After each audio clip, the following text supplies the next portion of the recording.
এ কি দেখছি আমি?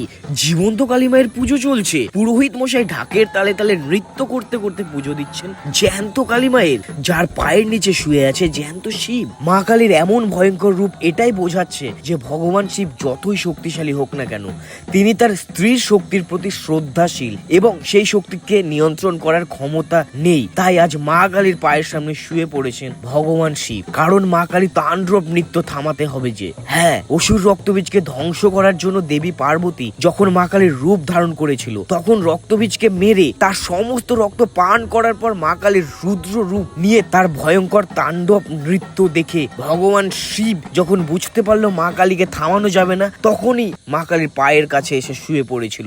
সেই দৃশ্য আজ তোমাদের চোখের সামনে, সেই শিবকালীর নাচ আজ তোমাদের চোখের সামনে, যেটা গ্রাম বাংলার অতি প্রাচীন একটা রীতি, যা বাংলার সাংস্কৃতিক পরিচয় বহন করে, যার সাথে হিন্দু ধর্মের দেবী কালীর প্রতি মানুষের বিশ্বাস ও ভক্তি জড়িত আছে। সেই রকমই এক দৃশ্য আজ তোমাদের চোখের সামনে, যেরকম দৃশ্য সচরাচর দেখা যায় না, যেটা একমাত্র তোমরা গ্রাম বাংলাতে গেলেই দেখতে পারো।